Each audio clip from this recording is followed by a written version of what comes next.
All right, let's dive right in. We're about to go on a quest, really. A quest to answer one of the oldest and probably the most personal questions humanity has ever asked. And yeah, that's the big one, isn't it? Who are you? It's a question that has kept philosophers and thinkers up at night for thousands of years. I mean, think about it. If you strip away everything that changes, your job, your relationships, your memories, even your own body, what's left? What is that constant, unchanging core of your being? Well, thousands of years ago, ancient Indian texts called the Upanishads, which are really the philosophical heart of the Vedas, offered an answer to this mystery. And let me tell you, it is a startling and incredibly profound one. They describe this reality that's, well, it's a paradox.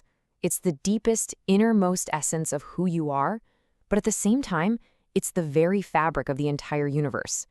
It's that silent witness that one of the texts calls the ear of the ear, mind of the mind. So, to really get their answer, we need to know two key terms. First up is Atman. Now, this is not your personality or your ego, the part of you that has opinions and gets worried about stuff.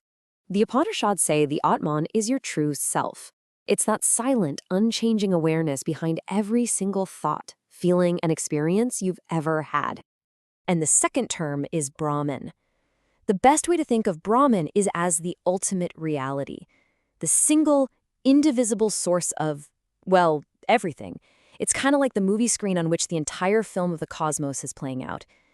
It's the actual substance of everything that exists. Okay, so let's really dive into this, because this right here is the absolute core insight of the Upanishads. It's a concept called Advaita, or non-duality, and it's all wrapped up in this powerful, completely mind-bending equation. Your individual consciousness, your Atman, is identical to the universal consciousness, Brahman. And get this, it's not a part of it, it wasn't created by it, it is it. And this analogy just illustrates it perfectly. Imagine a clay pot. Okay, it has a name, pot, and it has a certain shape. But what is it, really? Its essential reality is just clay. And when that pot breaks, its name and its form are gone, but the clay is still there. The Upanishads say that our individual self, what they call the jiva, is just like that pot.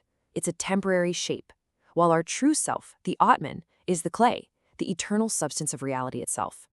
Now, to really get how radical this idea is, it helps to see how it stacks up against other major world philosophies.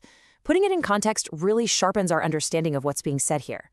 So for example, Buddhism, especially in schools like Zen, teaches anatman, or no self. This is a direct contrast. While the Upanishads are pointing to this eternal, unchanging self, Buddhism says, hang on, what we call the self is really just a bundle of constantly changing processes. Thoughts, feelings, sensations. There's no permanent core in there at all. And what's really interesting is that there are different views even within Indian philosophy. The Sankhya and Yoga schools, for instance, they have a dualistic view. So instead of seeing one unified reality, they see two: consciousness, which they call Purusha, and matter, or Prakriti. For them, the whole goal is to separate consciousness from matter. But for Advaita, that very idea of separation is the illusion you have to see through. And this is a huge departure from major theistic traditions like Christianity or Islam. Generally, they say that the individual soul is its own separate thing, created by a personal God. In that view, the soul is always going to be distinct from and dependent on its creator. But that's a world away from the Advaitic view, where you are the ultimate reality, not a creation of it. Okay, so if this oneness is our true nature, how do we actually realize it? I mean, it sounds pretty abstract, right? But the Upanishads actually lay out a very clear, very practical path. So the path is really this structured journey from theory to direct personal experience. It starts with Shravana, or hearing, and that means really listening to and absorbing the teachings from a qualified source. Then comes Manana, or reflection. This is where you chew on the ideas, you question them, you wrestle with them until all your intellectual doubts are gone. And finally, it all leads to nididhyasana, or meditation. And this is about going beyond just thinking, to directly experience this truth for yourself, to make it a living reality. And this is such a crucial point. While you have to do this study to clear the path, this realization isn't some academic prize you win. You can't just think your way there. As this quote beautifully puts it, it's a profound inner revelation, and it's driven by a deep, genuine longing for the truth. That desire itself is what pulls you toward it. Oh, and I love this bit about finding a guide.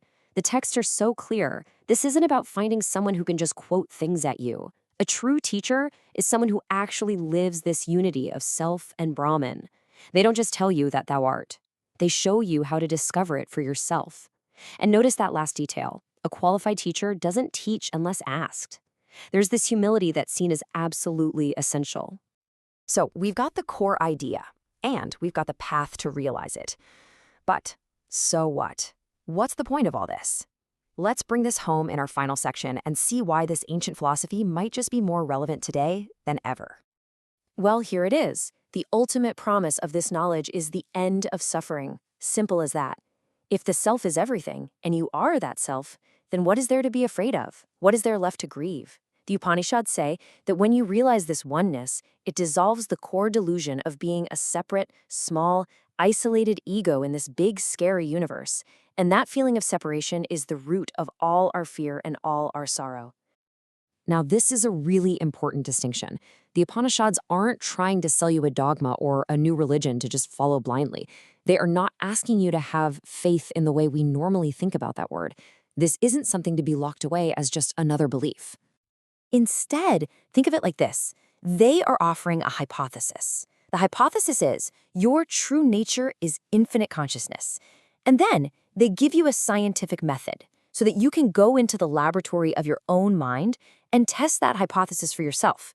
It's an invitation to become a kind of spiritual scientist. Which means, ultimately, the quest begins, and it ends, with you. The Upanishads don't hand you the answer.